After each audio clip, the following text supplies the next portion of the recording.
Kamusta mga quiz, naway nasa mabuti kayo mga kalagayan. Ayon sa American Cancer Society, 1 sa 8 lalaki ang maaaring ma-diagnose na may prostate cancer sa kanilang buong buhay. Ito rin ang pangalawang pangunahing sanhi ng pagkamatay dahil sa cancer sa mga lalaki kasunod ng lung cancer.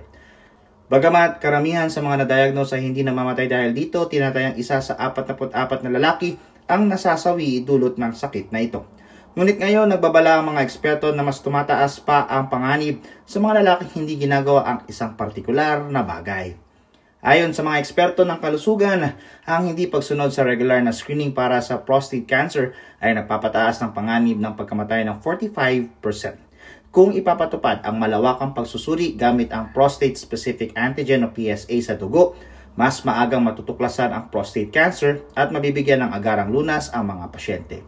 Batay sa datos mula sa European Randomized Study of Screening for Prostate Cancer o ERSPC, ang pinakamalaking pag-aaral sa screening ng prostate cancer sa buong mundo na may datos mula sa 7 bansa sa Europa sa nakalipas na 2 dekada, ang maagang pagtuklas di umano ay nagdudulot ng mas mataas na posibilidad ng paggaling at makakatulong upang maiwasan ang magastos na gamutan. Ipinapakita ng impormasyon na ang PSA screening ay maaaring magpababa ng panganib ng pagkamatay mula sa prostate cancer ng 20%.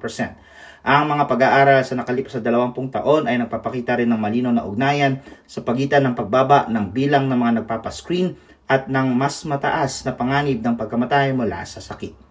Pinangunahan ng mga siyentipiko mula sa Erasmus MC Cancer Institute ng University Medical Center sa Netherlands ang pagsusuri sa 72,460 na kalalakihan.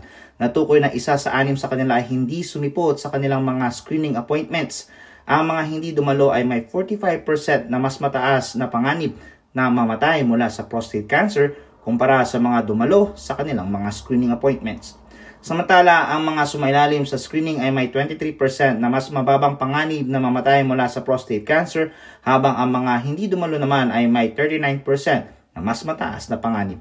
Ipinaliwanag ni Dr. Renee Lennon, MD, PhD, ang nangungunang may akda ng pag-aaral mula sa Netherlands na maaaring ang mga hindi nagpapascreen ay may pangkalahatang pag-iwas sa pangangalagang pangkalusugan. Ibig sabihin, mas hindi sila gumagawa ng mga hakbang upang mapanatili ang kanilang kalusugan at maiwasan ang sakit. Dagdag pa niya, kabaliktaran ito ng mga taong mas may malasakit sa kanilang kalusugan at mas malamang na sumailalim sa screening. Binigyang diin din ni Dr. Lenin na kailangan maunawaan ng mga profesional sa kalusugan kung sino ang mga lalaking hindi nagpapasuri at bakit nila iniiwasan ito. Ayon dito, makakatulong ito upang makabuo ng mga programa sa screening ng prostate cancer sa mas epektibong makakahikayat ng mas mataas na antas ng partisipasyon. Ang pagtutok sa pagpapataas ng attendance rate ay maaaring maging mahalagang salik sa pangmatagalang tagumpay ng isang pambansang programa para sa prostate screening. Ang mga natuklasan sa pag-aaral na ito ay nakatakdang ipresenta sa European Association of Urology o EAU Congress sa Madrid, Spain.